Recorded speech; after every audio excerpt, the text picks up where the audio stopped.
We have not spoken directly with the whistleblower. We would like to, but I'm sure the whistleblower has concerns that he has not been advised, as the law requires, by the Inspector General or the Director of National Intelligence, just as to how he is to communicate with Congress. And so the risk for the whistleblower is retaliation.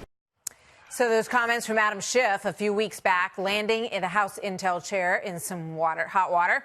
The Washington Post gave him 4 Pinocchios. They call the claim that his committee has not spoken to the whistleblower a flat-out lie. Kimberly Strassel also took up the issue in the Wall Street Journal, asking if the public can't trust Mr. Schiff to be honest about the origins of his information, why should they trust his claim that the information itself is serious? It's a good question. Here now, Trey Gowdy, former House Oversight Committee chairman and now a Fox News contributor. Trey, good evening to you. Good to see you tonight. So what do you think about the 4 Pinocchios? I think he got 4 only because you can't get 5. I mean, he got the maximum sentence you could get from the Washington Post fact checker. And don't you know how hard that was for the Washington Post to give Adam Schiff 4 Pinocchios? But they did, to their credit. They just made it up. Look, that's the 7th sign of the apocalypse when that happens. So I got to get my affairs in order. But, yeah, kudos to them for pointing out that Adam Schiff totally made something up. But he's also a career offender, Martha. It's the same guy that had the parody a week or so ago, the same guy that says he has evidence that even Mueller couldn't find.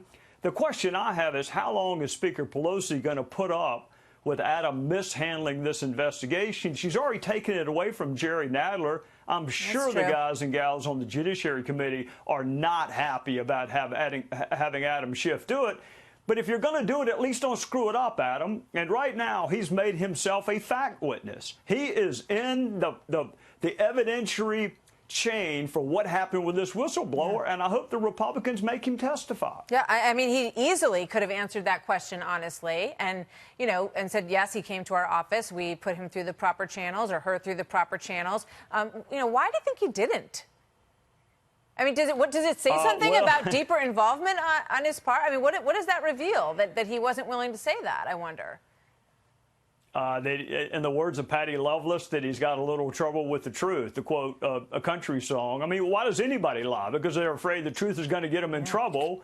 Schiff has received a pass. The whole time I was in Congress, I don't ever remember a negative word about him. I remember him complaining when Republicans would meet with whistleblowers. I remember him complaining when Republicans would ever meet with witnesses and he wasn't present. So this is the 3rd mistake he's made in maybe the most major investigation he's ever going to be part of. I don't know how long Nancy Pelosi is going to put up with his missteps. What's the impact of that? What's the impact on the case? You know, how difficult is it that the lead person on this is making these missteps? How serious is it for the whole big picture? How damning was it that Mark Furman investigated O.J. Simpson's murder? How damning was it that Peter Strzok was the lead investigator? Very. Bias, or the perception of bias. I'm not prejudging Mark Furman. I will prejudge Peter Strzok.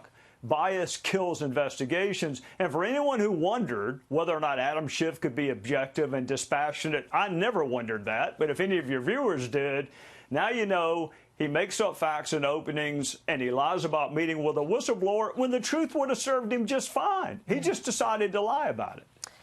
This is a piece of sound from Susan Rice, who says that there's an attack on democracy coming from 1600 Pennsylvania Avenue. Listen to this, and I want to get your reaction to it. For the first time that I can remember, our democracy is under assault. Our country is, in effect, under attack. You write that in the book, but you still believe. That attack is coming now from within.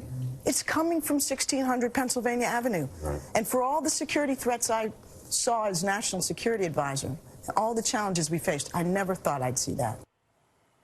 What do you think of that?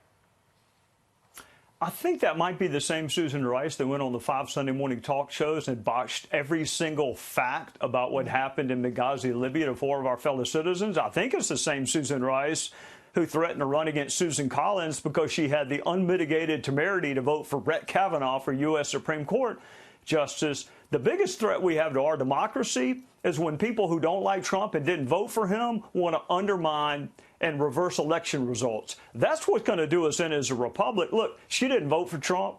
I feel really confident saying that. She didn't vote for him. But you still have to respect the fact that lots and lots of people did, and he won the Electoral College. To say that that is a threat to democracy because you just happen to disagree with someone, the threat is when you undermine the election by trying to impeach and get rid of someone simply because you wish they weren't in office. All right. Wise words. Thank you very much, Trey. Good to see you tonight. Yes, ma'am. You too.